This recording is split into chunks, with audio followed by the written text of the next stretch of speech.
So good morning, dear students. So Santosh sir ಅವರು ನಿಮಗೆಲ್ಲ ಈಗಾಗಲೇ ಇನ್ಕಮ್ ಫ್ರಮ್ ಬಿಸ್ನೆಸ್ ಇಂದ ಕ್ವೆಶನ್ಸ್ಗಳನ್ನ ಕಳಿಸಿದ್ದಾರೆ.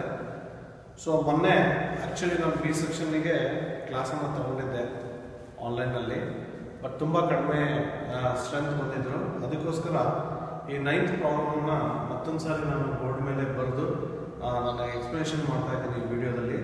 ಸೊ 9th ಕ್ವೆಶನ್ನಲ್ಲಿ ಏನು ಹಾಕಿದ್ದಾರೆ ಅಂದರೆ, mister Akash gives you the following particulars from his profit and loss account for the year ended 31st March 2020. Company's income from business for the assessment year 2020-21 ಕೊಟ್ಟಿದ್ದಾರೆ. So net profit ಕೊಟ್ಟಿದ್ದಾರೆ 2,60,000. So ಅದನ್ನ ಏನು ಮಾಡಿದ್ವಿ ನಾವಿಲ್ಲಿ ಅಂದರೆ, net profit as per P and L account ಅಂತ ಹೇಳ್ಬಿಟ್ಟು 2,60,000 ನಾವು ಔಟರ್ ಕಾಲಮ್ಗೆ ತಗೊಂಡಿದ್ದೀವಿ. ಎರಡನೇದು contribution to unapproved gratuity fund ₹40,000 ಅಂತ ಹೇಳ್ತಾರೆ.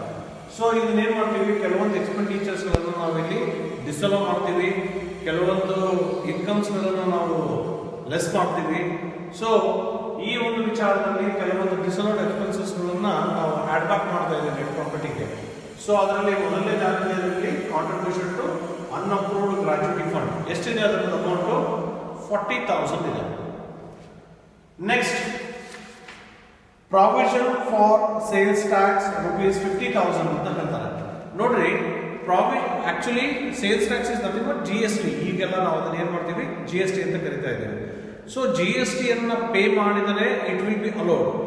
ಬಟ್ GST ಅನ್ನ ಪ್ರಾವಿಷನ್ ಕೊಟ್ಟಿದ್ರೆ, ಪ್ರಾವಿಷನ್ ಮೀನ್ಸ್ ಸೊ ಮುಂದೆ ಇಷ್ಟು ಅಮೌಂಟ್ ಬರಬಹುದು, ಅದನ್ನ ಪೇಮೆಂಟ್ ಮಾಡೋದಕ್ಕೆ ಅವಕಾಶ ಇದೆ ಅಂತ ಏನಾದ್ರು ಕೊಟ್ರೆ ಅದನ್ನು ನಾವು ಏನು ಮಾಡ್ತೀವಿ, usually we are going to disallow it.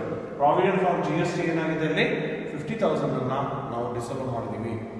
ಮೂರನೇದು, advertisement expenses including advertisement of ₹10,000 in souvenir published by a political party ₹20,000 ಅಂತ ಹೇಳ್ತಾರೆ. ಸೊ ಒಟ್ಟು ಟೋಟಲ್ ನಾವು ಅಡ್ವರ್ಟೈಸ್ಮೆಂಟ್ಗೆ ಖರ್ಚು ಮಾಡಿರೋದು ₹20,000. ಆದರೆ ಈ 20,000ದಲ್ಲಿ ₹10,000 ಯಾವುದೋ ಒಂದು ಪೊಲಿಟಿಕಲ್ ಪಾರ್ಟಿಯವರು ಏನು ಯೂಶಲ್ ಆಗಿ ಇವನ್ನ ಅವರು ಪೇಪರ್ಸ್ಗಳು ತೆಗಿತಾರೆ ಅಥವಾ ಅವ್ರದ್ದು ಯಾವುದೋ ಒಂದು ಪಾಂಪ್ಲೆಟ್ ಬ್ರೋಚರ್ ಮಾಡಿರ್ತಾರೆ, ಅದರಲ್ಲಿ ಏನಾದರೂ ಅಡ್ವರ್ಟೈಸ್ಮೆಂಟ್ ಕೊಟ್ಟಿದ್ರೆ ಅದನ್ನ ಏನು ಮಾಡ್ತೀವಿ ನಾವು ಯೂಶಲಿ ಡಿಸಲೋ ಮಾಡ್ತೀವಿ. ಅಡ್ವರ್ಟೈಸ್ಮೆಂಟ್ ಎಕ್ಸ್ಪೆನ್ಸಸ್ ಅನ್ನ ಯಾವುದಾದ್ರು ಪೊಲಿಟಿಕಲ್ ಪಾರ್ಟಿ ಪೇಪರಿಗೆ ಕೊಟ್ಟರೆ ಅದನ್ನು ನಾವು ಯೂಶಲಿ ಏನು ಮಾಡ್ತೀವಿ, ಇಲ್ಲಿ ಡಿಸಲೋ ಮಾಡ್ತೀವಿ. ಹಾಗಾಗಿ ನೋಡ್ರಿ, ₹20,000 ಟೋಟಲ್ ಅಡ್ವರ್ಟೈಸ್ಮೆಂಟಿಗೆ ಖರ್ಚು ಮಾಡಿರೋದು, ಬಟ್ ನಾವು 20,000 ಡಿಸಲೋ ಮಾಡಿಲ್ಲ, ಕೇವಲ ಡಿಸಲೋ ಮಾಡೋದಷ್ಟು ನಾವು 10,000 only. Next, provision for excise duty ₹30,000 ಅಂತ ಹೇಳ್ತಾರೆ. See, excise duty is a allowable expenditure, but provision for excise duty is always disallowed. So ಅದರದೆಷ್ಟಿದೆ ಅಮೌಂಟು 30,000 ಇದೆ. ನೆಕ್ಸ್ಟ್, ಎಂಟರ್ಟೈನ್ಮೆಂಟ್ ಎಕ್ಸ್ಪೆನ್ಸಸ್ ₹35,000 ಅಂತ ಹೇಳ್ತಾರೆ. Usually entertainment expenses are allowed in the business. So usually ಏನು ಮಾಡಿರ್ತಾರೆ, ಕಂಪ್ನಿದು ವಾರ್ಷಿಕೋತ್ಸವಕ್ಕೋ ಅಥವಾ ಮತ್ತೇನೋ ಒಂದು ಪರ್ಟಿಕ್ಯುಲರ್ ಫಂಕ್ಷನ್ಸ್ನಲ್ಲಿ they are going to arrange some entertainment for the employees. So these entertainment expenditures are always allowed in the business context view. Next, insurance premium for the health of employees paid by the check. Okay, so here the health insurance is paid for in the form of check for the employees. So it is an allowed expenditure because we are making it for the benefit of the employees who are working in our organization. ನಮ್ಮ business ಹೌಸ್ನಲ್ಲಿ ನಮ್ಮ ಕೆಲಸಗಾರರಿಗೆ ನಾವು ಅವ್ರಿಗೆ ಒಳ್ಳೇದಾಗಲಿ, ನಾಳೆ ಏನಾದರೂ ಅವರಿಗೆ ಹೆಲ್ತ್ನಲ್ಲಿ ಇಶ್ಯೂ ಆದಾಗ ಹಾಸ್ಪಿಟಲ್ ಖರ್ಚುಗಳನ್ನು ಅವರಿಗೆ ಬೇರ್ ಮಾಡಲಿಕ್ಕೆ ಹೆಲ್ಪ್ಫುಲ್ ಆಗಲಿ ಅಂತಂದು ನಾವು ನಮ್ಮ ಎಂಪ್ಲಾಯೀಸಿನ ಹೆಲ್ತಿಗೆ ನಾವು ಇನ್ಶೂರೆನ್ಸ್ ತಗೊತಾ ಇದ್ದೀವಿ. ಅದನ್ನು ಚೆಕ್ ಮುಖಾಂತರ ನಾವು ಪೇಮೆಂಟ್ ಮಾಡ್ತೀವಿ. ಹಾಗಾಗಿ that is we are going to allow here.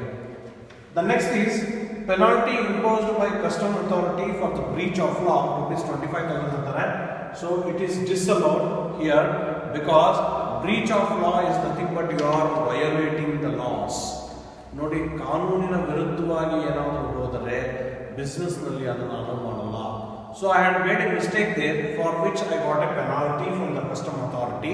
So when custom authority had given A penalty here, it should be disallowed because any penalties, fines which are imposed by some authorities for violating the law, ಲಾನ್ violate ಮಾಡಿದಾಗ ಏನಾದ್ರೂ ಅದಕ್ಕೇನಾದರೂ ದುಡ್ಡು ಕಟ್ಟಿದ್ರೆ ನಾವು that should be added back here.